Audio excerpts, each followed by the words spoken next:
What I'm about to share with you in this video, I wrote in the 1990s as part of my, I guess you could say, thesis for the Sophia Divinity School, where I was studying to become a Catholic priest, an independent Catholic priest in a non-Roman church. So it was very independent. And I did this along with my former husband because we both felt at that time guided to integrate that frequency into our spiritual program of light within us.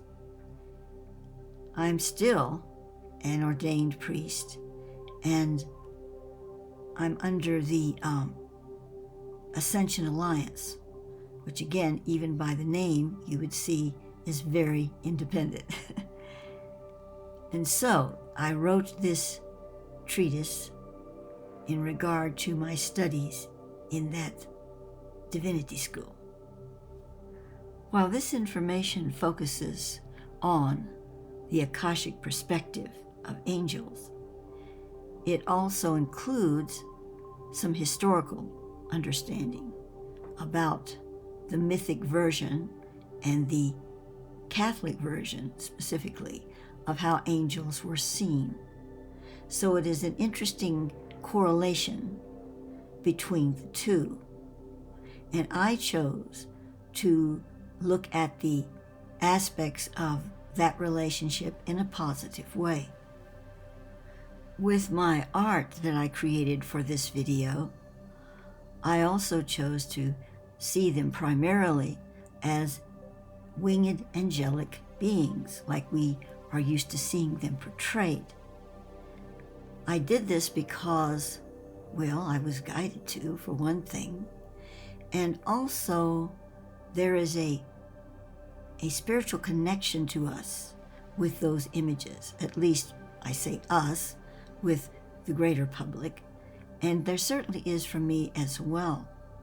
Now, according to what I receive, the reason angels are seen with wings in the traditional sense is because when they made an appearance in a physical form to people in the ancient days, they had these toroidal frequencies moving from the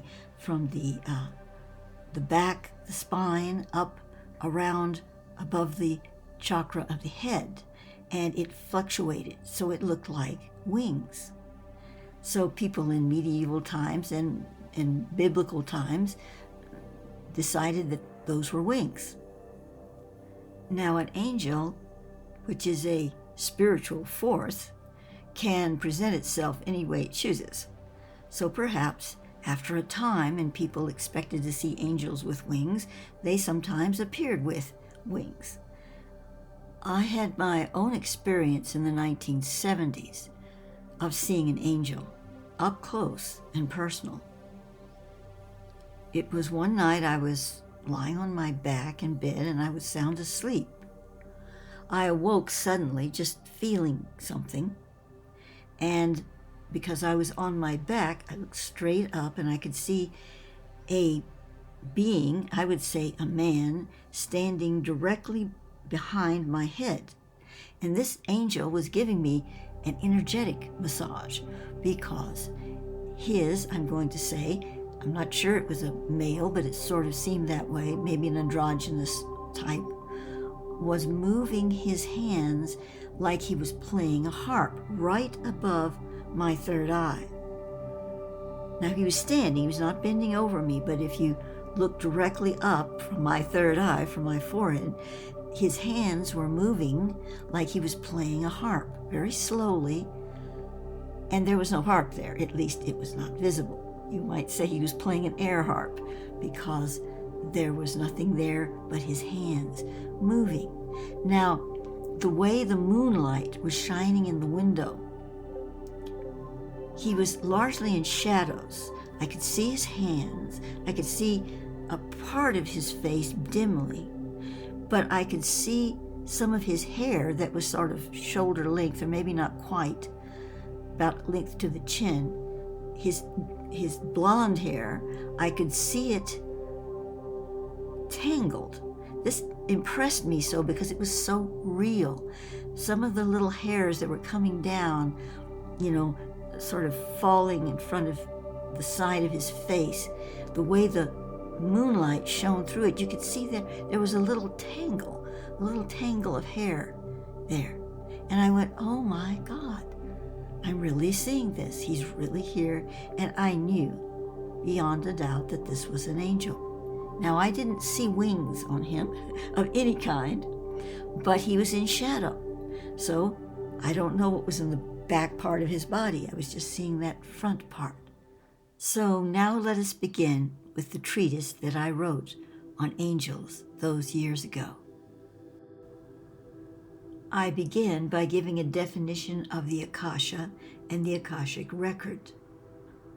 Akasha is an Eastern term which actually refers to the planetary recorder cell where thought, feeling, and occurrences throughout all time in the planet's history are stored as a record of knowledge within the subtle etheric substance of the planet. Definition of the word angel. It is derived from the Latin angelus and Greek angelos. Its definition in Hebrew is one going or one sent, messenger. Only the Latin version, however, distinguishes such a messenger as being distinctively divine or a spirit messenger rather than human. The Greek and Hebrew versions were meant to denote either human or spirit. Both St. Augustine and St. Gregory expressed that the term angelus was intended to denote a heavenly office and did not therefore address the essential nature of the beings occupying that office. The Akasha reveals angels to be radiant soul beings beyond the evolutionary path of what we understand as souls, and yet there is a relationship between the two. Angelics ray forth the essential etheric substance that is amalgamated into our soul envelopes, that which contains the individual I am within the soul. Each soul has a blend of these angelic rays which causes that soul to respond to spirit and to its own evolution in a specific manner, with a specific quality and angelic tone. This angelic blend is determined by the initial creation of that soul and not as a result of its evolution.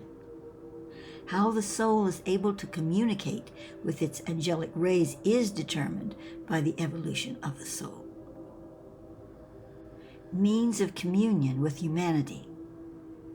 In the original Masorethic text, the book of Zacharias relates Zacharias' communion with an angel, in which it is stated that the angel is speaking in him. Unfortunately, in the Revised Version, this has been changed from the angel talked within me to the angel talked with me. The Bible reveals the angels are both guardians for humans as well as beings who intercede for us to the Godhead. What does this really imply? My Akashic investigation suggests that angelic streams of harmony can be called upon within our own divine nature to open the portal to grace within our time path and actually rearrange our Akashic record to the degree that we are released from aspects of our past transgressions. The beings we call angels are a representation of that divine equanimity. They hold the tone, the power of this accord in the heavenly realms. But it is the divine within each human being that must open to receive this angelic streaming. The Angelic Hierarchy. Mankind has attempted to come to an understanding of the hierarchy of angels. There are various interpretations of this angelic structure, all based on the visions of a number of mystics and saints. I feel comfortable with the following interpretation, but certainly do not imagine it to be the last word on the subject. My inner plane sources, that's Thoth, have revealed to me that the angelic hierarchy is issued forth into our field of perception only for the purpose of our need to define and associate. However, hierarchical understanding is key to our ability to touch deeper truths which abide in us and in the universe. Based on this assumption, I present the following hierarchical ordering of the angels, which is derived from the Maia of Saint Dimitri of Rostov. It is taken from a reprint included in the booklet Orthodox Teachings on the Holy Angels, compiled by Father Demetrius Seraphim. In this version of the angelic hierarchy, there are 9 orders of angels, which are divided into 3 hierarchies, each of which is divided into 3 orders: the highest, the intermediate, and the lower. So we begin with the first 3 orders of angels closest to the throne of God, or rather that stream directly from the central point of divinity. These are the Seraphim, the cherubim, and the thrones. Seraphim. The Seraphim are depicted as 6-winged, which align to their quality of 6-foldness. My inner plane's mentor relates this 6-foldness as consisting of 6 natures of divine light or creative divinity. These natures are not identifiable in our finite understanding, but encompass the breadth and depth of the heavenly continuum. Symbolically, we could see these 6 natures to be represented as light, dark, heat, cold, contraction, and expansion. But this is an analogy only. The Seraphim are said to be fire-like in their form. Seraphim in Hebrew indeed means flaming. The Akasha records that the Seraphim carry the fire letters of the Ineffable One in their luminous bodies of light. It is they who encode the language of light into all living form. All the true mystics and saints have the inscription of light, which is a specific pattern of divine gematria inscribed into their light bodies by the Seraphim. Cherubim. In translation from the Hebrew language, cherubim means great understanding or effusion of wisdom. The cherubim are called many-eyed as they are seen to possess access to the deepest truths of the soul. According to the Akasha, these beings transmit the axiom, "To thine own self be true." Those of us who struggle with this spiritual principle would do well to call upon the support of these brilliant ones, for they reflect our own truth shining through the center of God's eye. They radiate the mysteries of God in His depth and wisdom. Thrones. Saint Dionysius the Areopagite called the thrones God-bearing, since this hierarchy of angels was understood in that age by those who studied angelology as containing the intellectuality of God. Further, and in a deeper context of spirit, the thrones were called God-bearing, as their service is to bear God in themselves. The Akasha presents these luminous ones as portals of divine recognition. They extend their fields of grace into souls and gather as sheep to the fold the divine impulses coming from the sacred within all ensouled being. This gathering is a form of communion of spirit, of sanctifying that which is holy, and thereby bringing awareness to the mortal bearer of the soul that from among the many illusions the golden seeds of God's harvest are sown. To call upon the thrones is to summon the depth of one's own recognition of the sacred within. Next are the three orders of angels in the middle hierarchy. These are the dominions, the virtues, and the powers. Dominions. The medieval view of the dominions was that they were dominant over the angelic orders which followed behind them. The dominions were understood as setting up and monitoring earthly authority and structure. The Akasha reveals the dominions to open a path for humanity to their own true self-empowerment as vehicles for God's glory and manifestation in the realms of matter. The intention is not servility to God, but oneness with God. In this manner, so the dominions attract the many thought forms which seek clarification in direction and purpose toward unity with the source of all being. Virtues. The old translation of the word virtue is actually intended to mean a force or power, and it was in this context that the angelic order of the virtues was named. In the old world ideology, the virtues were the miracle-working angels who administered to the saints and those overburdened with misery. Within a more universal understanding, we may see them as those radiant fonts of unlimited spiritual power and growth within us, through which all things are ripened into possibility. Powers. In the dualistic perspective of the old world, the powers were those angels who directly held sway over the devil. To them was given the power to repulse temptation from the hearts and minds of mortals. They helped humanity to overcome evil, offering them insight into the spiritual abundance of heaven.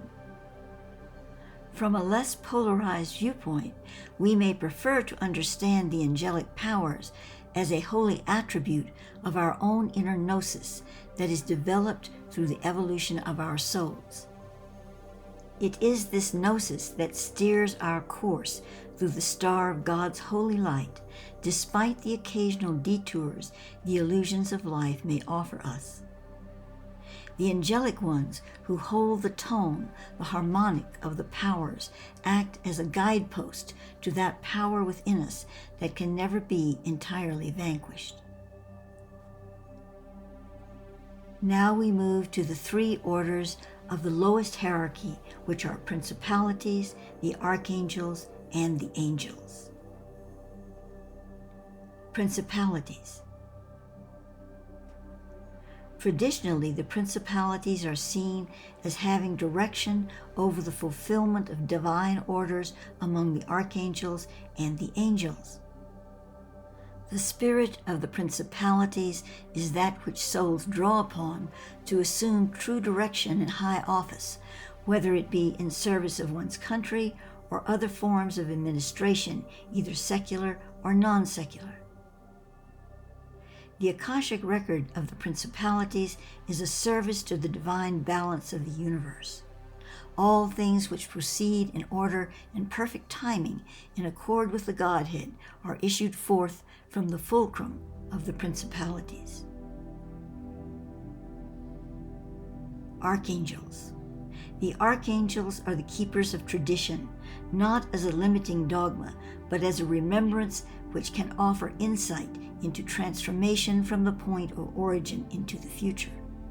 The archangelic presence in humanity encompasses prophecy and wisdom of the great divine program of light, in which the races of the earth abide. Enlightenment is the keynote of the archangelic mantle. It arises from the soul when the Shekinah feminine aspect of the soul is wedded to the bridegroom, the universalized mind of true gnosis. Lastly, we come to the angels. These holy beings reflect to the soul the lesser mysteries which abide in the root of faith, hope, and charity. And of course, the greatest of these is love. In essence, angels serve the incarnation. That is, their unique vibration accompanies the soul through its path of embodiments, creating a thread of light through the weave of the corporeal tapestries we create. This thread always remains, though our lives may seem in shambles and our friends desert us.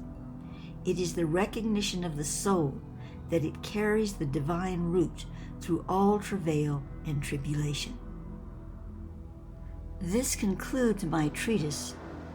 It is an understanding, I feel, of the whole doctrine of signature of humanity and how the ingress and egress flows through us from the universal accord and from what Thoth calls the living lights, which are the repositories, the star fields of the angelic thought.